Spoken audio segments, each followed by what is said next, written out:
Immediately after coming to power in 2014, Narendra Modi started dismantling federal structure, whatever it remained up to that point of time.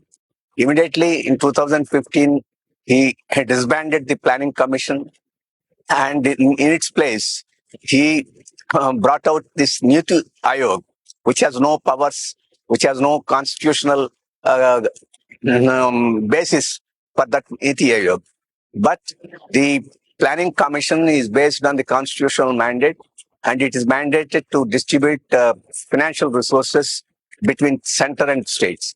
As the Planning Commission has disbanded, the states are forced to beg before the center for whatever paltry resources they want. And also, in the meantime, although that proposal was there earlier, but Modi started and implemented very seriously this GST also. This one tax, one nation. That means the resources of the states were curtailed, and the earlier the states were getting more from the divisive pool of the finances of the country. But after Modi came into power, the divisive pool amount for the states was reduced from 35 to 32%. Although Modi is saying that they have increased to 40%. In actual terms, in various methods, they have reduced the money that is being shared with the states in a various devious means. For example, the government is collecting its revenue through cesses and surcharges. Earlier, it was 11% of the tax revenue, these cess and surcharges. Now, under Modi, it has increased to up to 20%. These cess and surcharges were not meant for division with the states. They are going to the pool of the central revenues. In that way, it is increasing the revenue of those types that will go to the central pool, and it is reducing the revenues that are to be divided between the states and center.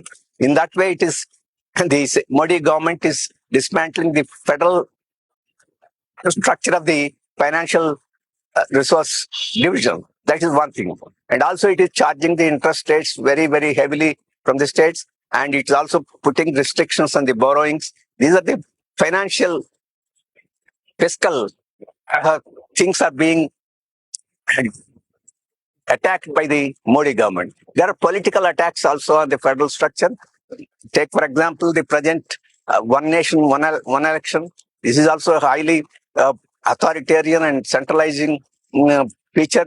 And Modi, in spite of its lack of majority to pass the amendment, this constitutional amendment in Parliament, he brought this 129th amendment as placed before the Parliament. In spite of his lack of majority, he is pushing that idea of one nation, one election to cultivate the minds of the people, to deceive the people that it's going to be a good feature and for the development of the country.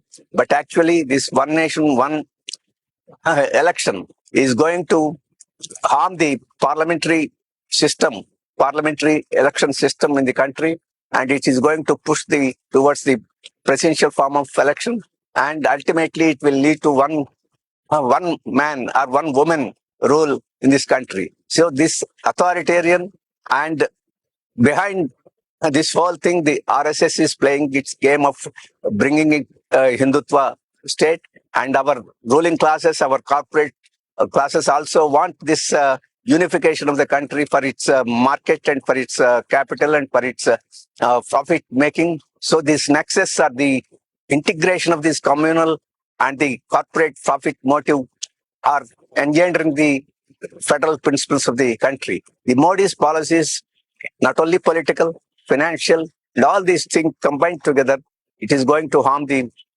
federal structure. And also, it is going to harm the regional parties also. One nation, one election means the all India features, all India factors will be influential in the elections. And the money power plays a big role already. And if one nation, one election comes, the role of money and role of corporate media will be enhanced and will influence the ideas of the people. So this, on the whole, it is not only against democratic principles, it is not only against the interests of the states, the political structure also will be seriously compromised, and the local interests and the state interests and the diversity of the country will be submerged under one party rule, one individual rule. That's why it should be the Modi rule. We say it is undermining, it is dismantling the federal structure of the country, and one of the pillars of the Indian constitution is federalism.